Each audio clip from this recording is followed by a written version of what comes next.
Welcome to Storytime. Enjoy with me. A Devoted Son by Anita Desai. Part 1. When parents work hard to give their children a good education and the best start in life, it is right that their children are grateful. And when parents grow old and sick, it is right that their children take care of them and make their last years comfortable and peaceful. Rakesh is a son to please any parent.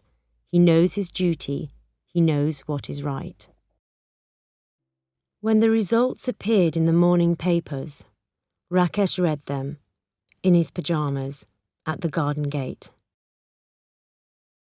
Then he went up the steps to the veranda where his father sat drinking his morning tea, and bowed down to touch his feet. "You did well, son?" his father asked, smiling and reaching for the papers. "At the top of the list, Papa," Rakesh said quietly. "First in the country." The whole house went wild with excitement. The family sang and danced. All day long, visitors came to the small yellow house at the end of the road to congratulate the parents, clap Rakesh on the back, and fill the house and garden with the sounds and colours of a festival. There were flowers and sweets, party clothes and gifts, anxiety and temper and happiness, all in a colourful rush of proud feelings and shining views of a bright new future. Rakesh was the first son in the family to receive an education, and his parents had gone through such hard times in order to afford the fees for school and medical college. Now, at last, all their suffering seemed to be worth it. To everyone who said to him, "Varma, congratulations on your wonderful son," the father replied, "Yes, and do you know the first thing he did when he saw the results this morning? He bowed down and touched my feet."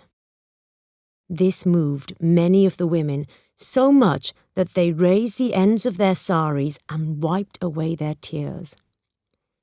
Meanwhile, the men reached out for the betel leaves and sweets and shook their heads in wonder at such excellent behaviour. "One does not often see such behaviour in sons anymore," they all agreed, a little enviously perhaps. Leaving the house, some of the women said, "At a time like this, you would think they'd serve the very best sweets." And some of the men said, "That old Varma is too proud. He needn't think we've forgotten that he comes from the vegetable market himself. His father used to sell vegetables, and he's never seen the inside of a school." But there was more envy than dislike in their voices, and this was not surprising. Not every son in that poor suburb at the edge of the city was going to shine as Rakesh shone, and who knew that better than the parents themselves? And that was only the beginning, the first step in Rakesh's climb to the top, when he became both famous and wealthy. He went to work in the best hospital in the USA. That was what his father learned to call it. Not America, which the uneducated neighbours called it. The American doctors said wonderful things about him, and all this was passed back to his proud family. What was more, he came back. He actually returned to that small yellow house right at the end of the road, where the rubbish lay about in smelly piles just outside the neat, well-kept gardens. To this place Rakesh returned, and the first thing he did on entering the house was to bow down and touch his father's feet.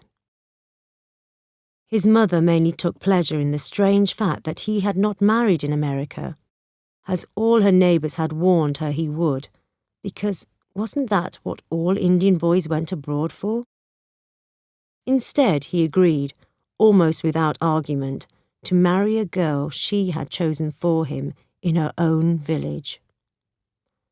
A plump and uneducated girl, it was true, but so calm and obedient that she just became another daughter of the house, seemingly too lazy to even try and make Rakesh leave home and buy his own house, as any other girl would probably do.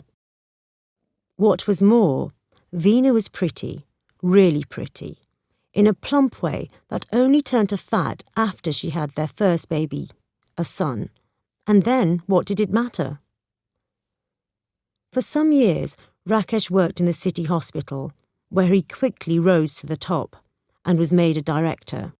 He then decided to leave and open his own clinic. When it was built, he took his parents in his car, a new sky blue Ambassador, to see it. A large sign over the door showed his name in big red letters. After that, he seemed to become a little less famous. Or maybe it was only that everyone in town had grown used to him at last. But it was also the beginning of his fortune, because he now became known not only as the best, but also the richest doctor in town. However, all this did not happen overnight. Naturally not. It was a lifetime's work. By now, Rakesh's father had become an old man and had retired from his job selling lamp oil in a shop, which he had done for 40 years. Rakesh's mother died soon afterwards, with a sigh of happiness, because it was her own son who took care of her in her last illness and who sat rubbing her feet at the last moment. Not many women had had a son like that. Even the most envious neighbours had to agree that not only was Rakesh a devoted son, who managed to obey his parents, please his wife, show concern for his children and his patients, and keep his many friends happy, but he was also an excellent doctor.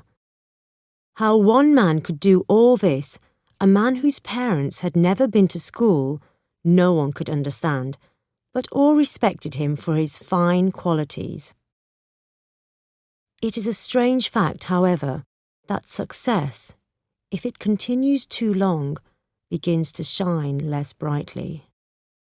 The once proud father no longer took any interest in his famous son's work. After his retirement and the death of his wife, the old man very quickly went to pieces, as they say. He fell ill so often and with such mysterious diseases that even his son no longer knew whether he was ill or just pretending in order to annoy everybody. He sat on his narrow bed for most of the day and developed another annoying habit of stretching out and lying absolutely still, allowing the whole family to think he was dead. And then suddenly, sitting up and spitting out a big mouthful of beetle juice at them all. He did this once too often. There had been a big birthday party in the house for the youngest son, and the celebrations had to stop suddenly when Veena discovered, or thought she discovered, that the old man, stretched out on his bed, was dead. The party broke up and the laughter turned to tears, until the old man sat up and Veena received a mouthful of red beetle juice right on the front of her new sari.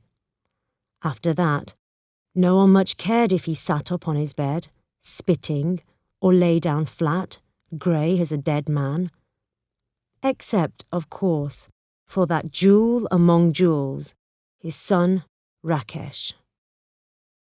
It was Rakesh who brought him his morning tea and sat on the edge of the bed in his pyjamas to discuss, or rather, read out the morning news to his father.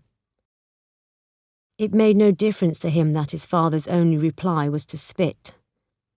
It was Rakesh, too, who, on returning from work at the end of the day, persuaded the old man to come out of his room and take the evening air in the garden on the veranda. On summer nights, he ordered the servants to carry the old man's bed onto the grass, and he himself helped his father down the steps and onto the bed for a night under the stars. All this was very pleasant for the old man. What was not so pleasant was that Rakesh even began to control what his father ate. One day, the father ordered Veena to make suji halwa, a rich sweet, and was really sick after eating it. Later, Rakesh marched into the room, not respectfully, but with the confidence of a famous doctor, and said firmly, "No more halwa for you, Papa. We must be sensible at your age. If you must have something sweet, Veena will cook you a little kheer. That's light, just a little rice and milk. But nothing fried, nothing rich. We can't have this happening again." The old man, who was feeling weak after a day's illness, opened his eyes wide at these words. He stared, shocked at his son. He couldn't believe what he had heard. A son who actually refused his father the food he wanted? No, that was impossible. But Rakesh had turned his back and did not notice his father's look. Veena went silently out of the room with a secret smile that only the old man saw and hated. To be continued.